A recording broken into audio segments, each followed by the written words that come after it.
అయితే ఇందులో మనం ఆలోచించాల్సింది ఏంటంటే మనందరం ఒక కుటుంబం, అందరం అనేక సందర్భాల్లో కష్టాలు ఎదుర్కొన్నాం, రాజకీయాల్లో అవమానాలు ఎదుర్కొన్నాం. ప్రయాణం మాత్రం అంకిత భావంతో చేసాం, పదవుతో చేసిన ప్రయాణం కాదు మనకు. కొంతమంది తెలియక రకరకాలుగా ఈ రోజున పవన్ కళ్యాణ్ గారి గురించో లేకపోతే ఆయన చేపట్టిన పదవి గురించో మాట్లాడుతూ ఉంటారు. 5 సంవత్సరాల క్రితం జనసేన పార్టీలో ఉన్న నాయకత్వం కానీ పవన్ కళ్యాణ్ గారు కానీ ఎప్పుడైనా పదవి గురించి మాట్లాడారో చెప్పండి. ఆయన అన్న మాట ఒకటే, మనం ధైర్యంగా ప్రజల కోసం నిలబడితే, పార్టీ కోసం మనం కష్టపడి పనిచేసుకుంటే పదవులే మన దగ్గరికి వెతుకుంటూ వస్తాయి. దానికోసం నిలబడ్డ మన జనసేన పార్టీ. కొంతమంది మరి వాళ్ళు ఏమన్నా మూర్ఖులని అనాలి, కొంతమంది మూర్ఖులు కావాలని ప్రచారం చేస్తున్నారు సోషల్ మీడియాలో కానీ ఇతర ప్రచార మాధ్యమాల్లో కానీ. అసలు జనసేన పార్టీలో ఎప్పుడైనా ఒక పదవి వస్తేనే నేను మీకు చేయగలుగుతా అనే మాట అన్నామా చెప్పండి? పదవి వచ్చినా రాకపోయినా ప్రతిపక్షంలో ఉన్నా ఇటువంటి కార్యక్రమాలు చేసుకుంటూనే వెళ్ళేవాళ్ళం, ఇప్పుడు కూడా చేస్తూనే ఉన్నాం. అదే జనసేన పార్టీ ఒక గొప్పతనం. ఈరోజు ప్రభుత్వంలో ఉన్నాను కాదు మనం చేసింది కార్యక్రమం. 928 మందికి 24 కోట్ల రూపాయలు మనం పవన్ కళ్యాణ్ గారి చేతుల మీద ఈ బీమా పథకం ద్వారా మనం అందించారు రాష్ట్ర వ్యాప్తంగా. ఎవరు చేయగలిగారు చెప్పండి? ఇప్పుడు సడన్ గా చాలా మందిలో మార్పు వచ్చింది, సంతోషం. ఇందాక హరిప్రసాద్ గారు చెప్పినట్టు ఒక కుటుంబానికి 5 లక్షలు, ఇంకో కుటుంబానికి 1 లక్ష, మరో కుటుంబానికి 50,000, లేదా స్థానికంగా ఉన్న నాయకత్వం బలంగా ఉంటే వాళ్ళందరూ కలిసి పోగు చేసి ఆ కుటుంబాన్ని ఆదుకునే విధంగా డబ్బులు ఇచ్చుకుంటూ వచ్చేవాళ్ళు. ఇతర దేశాల నుంచి మన జన సైనికులు స్పందించి వాళ్ళ గ్రామంలోనూ వాళ్ళ జిల్లాలో ఉన్న ఆపద జరిగితే వాళ్ళు నిలబడేవాళ్ళు మన జన సైనికుల కోసం. పవన్ కళ్యాణ్ గారు స్వయంగా ఎన్ని సందర్భాల్లో డబ్బులు ఇచ్చారో ఎంతమంది గుర్తుందో చెప్పండి? ఎన్ని కోట్ల రూపాయలు ఆయన తన సొంత నిధుల నుంచి మన ప్రజలు ఆపదలో ఉన్నప్పుడు కాపాడాలనే ఆలోచనతో ఆయన ఇచ్చిన సందర్భాలు మీరు మర్చిపోతే ఎట్లా ఒకసారి గుర్తు చేసుకోవాలి. దానికోసం చేశాం ఈ ప్రయాణం.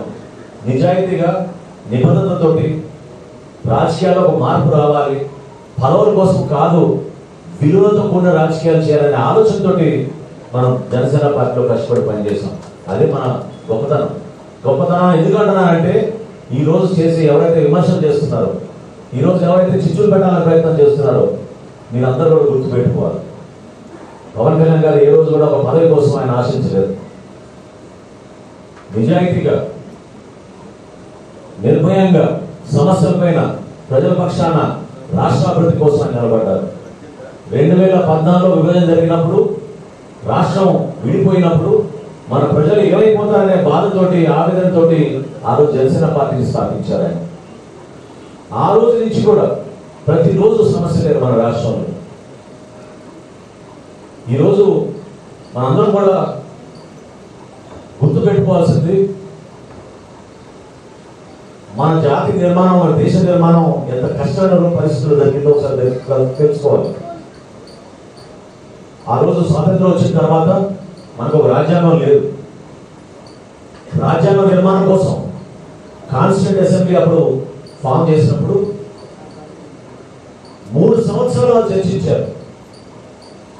మన భారతదేశం ఏ విధంగా ఇతర దేశాలతో పోటీ పడి ముందుకెళ్ళాలి, ఏ విధంగా మన బిడ్డలకి మంచి భవిష్యత్తు ఉండాలి, ఏ విధంగా రాజ్యాంగంలో ప్రతి పౌరుడికి మన హక్కులు కల్పించాలి, పూర్తి స్థాయిలో స్వేచ్ఛ. ఎప్పుడైతే మనం స్వాతంత్రోద్యమంలో నిలబడి పోరాటం చేసి బ్రిటిష్ వాళ్ళని తల్లికొట్టి మన స్వాతంత్రం మనం తెచ్చుకోవడానికి ఫలితం దక్కే విధంగా ఆ రోజు రాజ్యాంగ నిర్మాణం జరిగింది. రాజ్యాంగం అంటే ఒక కాగితమో ఒక గ్రంథమో కాదు. రాజ్యాంగం అంటే ఒక స్పిరిట్, ప్రతి ఒక్కరిలో ఉన్న బలం. అది గుర్తించే పవన్ కళ్యాణ్ గారు ఎప్పుడు చెప్తూ ఉంటారు కాన్స్టిట్యూంట్ అసెంబ్లీ డిబేట్స్ గురించి. నాకు కూడా దాన్ని ఆ సెట్ బుక్స్ అంతా నాకు ప్రజెంట్ చేశారు ఆయన. అందులో చాలా గొప్ప మాట నాకు బాగా గుర్తుంది చదివినప్పుడు. ఒక నాయకుడికి విజన్ లేకపోతే ప్రజలు నష్టపోతారు,